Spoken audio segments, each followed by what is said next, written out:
Mengapa orang Amerika mungkin punya lebih sedikit uang untuk aset kripto pada 2026?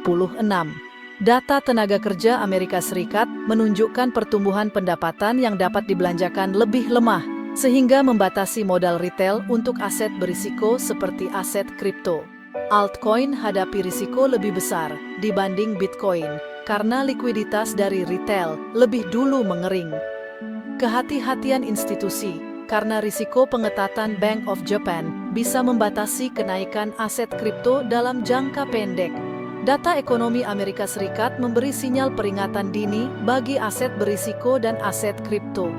Data ketenagakerjaan terbaru menunjukkan pertumbuhan pendapatan rumah tangga bisa melemah menuju 2026. Tren ini bisa mengurangi arus investasi retail, terutama ke aset yang volatil seperti aset kripto. Dalam jangka pendek, ini lebih menimbulkan masalah permintaan, bukan krisis struktural. Data tenaga kerja Amerika Serikat tunjukkan pertumbuhan pendapatan disposable yang lebih lambat. Laporan non-farm payrolls terbaru menunjukkan terciptanya lapangan kerja yang moderat di tengah kenaikan tingkat pengangguran. Pertumbuhan upah juga melambat, dan ini menandakan momentum pendapatan rumah tangga yang semakin lemah. Pendapatan yang dapat dibelanjakan penting banget bagi adopsi aset kripto. Investor retail biasanya mengalokasikan uang lebih, bukan dengan leverage, ke aset berisiko. Saat upah stagnan dan keamanan kerja menurun, rumah tangga akan memangkas pengeluaran diskresioner terlebih dahulu. Investasi spekulatif sering masuk dalam kategori ini. Investor retail paling berisiko dan altcoin bisa terdampak lebih dulu. Keterlibatan investor retail punya peran lebih besar di pasar altcoin dibanding di Bitcoin. Token-token kecil sangat bergantung pada modal retail yang mencari imbal hasil tinggi.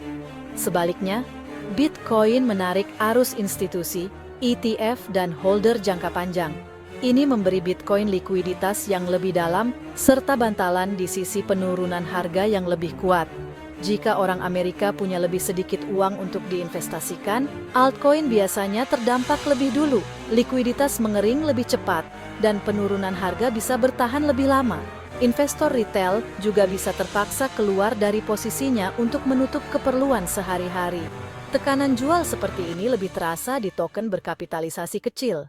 Pendapatan lebih rendah tidak berarti harga lebih rendah, tapi ini mengubah penggeraknya. Harga aset sebenarnya tetap bisa naik meski pendapatan melemah.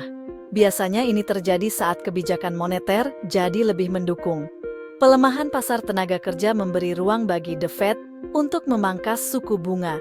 Suku bunga yang lebih rendah bisa meningkatkan harga aset melalui likuiditas, bukan karena permintaan dari rumah tangga. Untuk aset kripto, perbedaan ini sangat penting. Rally yang hanya didorong likuiditas jauh lebih rentan dan sensitif terhadap guncangan ekonomi makro. Lembaga keuangan menghadapi tantangan tersendiri dari Jepang. Kelemahan investor retail hanyalah sebagian gambaran. Investor institusi kini juga mulai lebih berhati-hati. Potensi kenaikan suku bunga Bank of Japan bisa mengancam kondisi likuiditas global. Hal ini berisiko membalikan tren carry trade yen yang telah menopang aset berisiko selama bertahun-tahun. Saat biaya pinjaman naik di Jepang, institusi seringkali memangkas eksposur mereka secara global. Aset kripto, saham, maupun obligasi semuanya merasakan dampaknya.